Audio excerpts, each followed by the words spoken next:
Good afternoon to everybody. This is the Power of Healing with Uthabi ungowekhethela. Inkubela abayihlabe ngamanxeba ibikhule ngezinyawo undaba ezitho mhle. So guys, ngikhathele. I've been busy the whole day. Ngilungiselela nina. So I've had a lot of requests, guys, regarding the video I make about the third eye. So people were asking, Gogo, where can I get it? And I kept on saying, no, ungayithola, and gave them where to go to. But a few days after, or a day after ngenze that video, hey guys, I had a very alarming and intense dream, yabona. So I thought I haven't uploaded that video that I made. Ngithi angikho right. But I think after a while I saw something, angazi noma ngithi maybe my guides were showing me danger yalento ye-third eye, guys, ne? And because I remember ku-video le engayenza, I did mention ukuthi i-third eye inama-requirements wayo, ne? So ogogo mabangibonisa ukuthi kunobungozi kule third eye, especially since kuna this misconception ngayo, kunokuxabana nokungazwisisani ngayo. So I decided, as per your request, mangibabuza nogogo, I decided, or sidecidile ukuthi ngicela iphume ezandleni zami ngoba ama-requirements azoyenziwa yimi. So if you look at my previous video, ngiposte my catalog. The catalog, guys, the only thing I did for my clients or issue out for my clients only was the 5 days prayer treatment, and it's been working wonders throughout. Because iphume ezandleni zami yenziwe yimi, phuma kule zandla, inegama layo li-special. So kwase kwaba nalento ukuthi angiwakhiphe from mina. So anything that has to do with third eye, oyibonile ngevideo yami, or the information I gave you ngevideo yami, I'm not saying buy it from me. You can ngazenzela lapho ufuna ukuyithenga khona online or whatever. But guys, mina ngafundisa ukuthi inyembezi zenu ziyobuzwa kimi mhla ngihamba, nama ngifuna izibuzwe kini ukuthi nasebenzisa into wrong under my name. So I decided ukuthi the products that you're going to see on my catalog, the previous video, you can even go to my WhatsApp, you will see the catalog. Zizophuma kimi because zinama-requirements, and zinama-requirements kanjena ziyaphakanyiswa, yes, I think it's a correct word.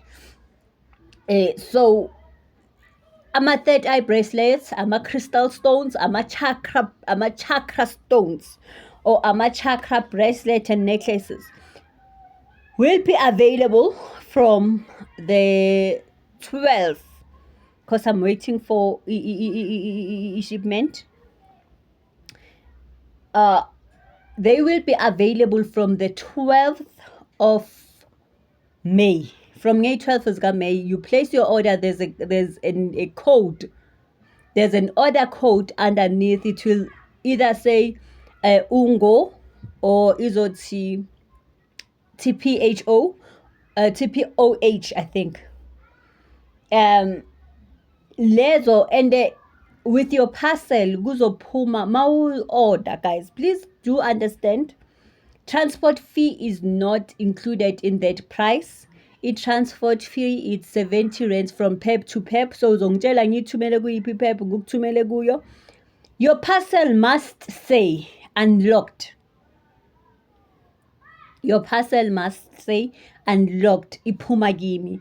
There's a reason why izinto zami zihamba ngo-unlocked. And my clients would know this. My clients whom I've worked with for isikhathi eside would know this. there's a mystery behind unlocking certain things.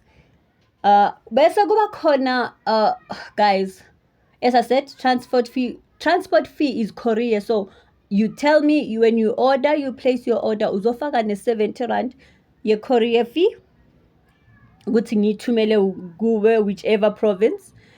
I will communicate now if maybe the fee has changed. Understand ngizon updater. Guys, angifuni ukuthi niyithole lezi zinto endaweni ezirong. So if you look at the package, the combos on the catalog, ama-crystal ama-third eye stones, ama-third eye stones or bracelets, asisho njalo, ahamba nezinto ey'thize, and there's going to, in your package kuzoba nama-instructions on what to do to unlock them. I will unlock them on my side, but now you have to unlock them according to whatever guides you have, your spiritual guides. You understand? So I will give you those instructions. I-package izohamba ne-instructions. Whatever you order izoba nama-instructions. Azifani-ke aziphakanyiswa ngokufana lezi zinto. Like for instance, there is a dream catcher, right? On my catalog, there's a third eye dream catcher for abantu who are struggling to dream or who are having problems with dreams, who do not bahlala isikhathi bangaphuphi, or they feel like, yeah, understand, or they amaphupho wabo ahlangahlangene. So there is that as well, third eye dream catcher. Remember guys, I said ngidila ngama crystal stones, ngama jewels, ngama shells. That's me. The only thing I have into yesiwasho, into ehlangene nami nomsebenzi wami, makuthiwe mangiyenze, not anyhow any day, but makuthiwe mangiyenze or ngenzela ama-clients ami as part of their treatment. So I think I've explained. If you go to that uzobona ubheka code, you tell me the code, you send me the code, ubuze nge-code, and then or whatever product that you want, uyifuna nini. It is limited stock, guys. It is limited stock. And then kunama products like your 15-inch glass ornament for your house, for endlini yakho, for your business. Ngicela ukusho ke ukuthi zi-limited zona because sensitive. So and also fragile, by the way. So we order for your business, or yeah, but it's available only when you order it. Ornament, the house ornament and the house and business ornament. Koko siyibeka, you can either uyibeke eduze ne-window or eduze, yeah, it needs that eye needs the sun, guys. In case hanzange nike nitshelwe, but a lot of things izoba kuma instructions. A lot of things about that eye, if there is izoba kuma instructions, angifuni copy and paste. So kuzoba kuma instructions, even with the requirement that needs to be done before isebenzisa izoba kuma instructions. You place it lapho ekungena khona ilanga, guys. The window should be facing sun. You place it there. Ama-crystal stones, guys, i-energy yawo iya-rechargewa. So when you order ama-crystal stones from me, there are seven chakra stones that I've included in my catalog, because people were asking me about ama-crystal stones. So there are 7 chakra stones that you're going to order, but nazo zine requirement yakhona on how you activate them, especially for abantu who meditate, noma mhlambe khona umuntu ogulayo endlini, right? So we need ukuthi ngicela ukuthi si understand nama instructions nokuthi wasebenzisa kanjani lama stones. These stones get cleansed. We understand, these are energy stones, these are aura stones. So each and every combo that you buy from me inezinto zihambisana naleyo combo, because I wanted to cover lento ekufanele kuyenze nizaze nenze izinto ezirong. I wanted to cover lento ekufanele kuyenze, so you will get everything that is needed for that particular product, and then uthole nama instructions wakhona ke. Am I missing something else? So yeah, it is from me to you as as my gift as well. Um, nokuthi sihile nje bantwana basekhaya ukudlula yonke sesikubona konke but ukuhila nje nokuthi izinto zivuleke. Do ask mangabe ungaqondi ngikuchazele. And should you order them, ngicela ukuthi nazi ukuthi kuzoba mawi-order, I would preferably, when you get your package, when you read your instructions, ask me questions. Even if you do it a DM on my TikTok account, you do a direct message. Guys, this don't. I'm not selling anything. I'm not giving anything for free. I'm not giving any service for free. Angifuni ukudlala ngani bantwana basekhaya. Yonke into ukuthi izisebenze empilweni yakho yakhanyiselwa. Mawufuna nje ukuthi impilo yakho ikhanye, yonke into iyakhanyiselwa. I've mentioned this a lot of times. So yeah, Korea, it's 70 to 90 rands, I think, yeah, from Pep. Any Pep, you could try. There's a difference between lama salts na neiwasho ezihamba nalama crystal stones. There's a reason for that. There's a difference between the candles as well. There's a reason for that, because not every candle works for any situation. Not every candle works for any situation. So with the chakra bracelet and necklace, I think it's a set. With that one as well, mangabe uyagula emzimbeni, let us see, guys. Mangabe isichitho, let us see ukuthi isichitho, the blue, the third eye stones. If isichitho asiboneni ukuthi isichitho, if isidina, whatever that you may call it, asiboneni. If you have to vomit to keep it from ngaphakathi, let's work with our chakras. Remember, the chakras work paternal and maternal side as well.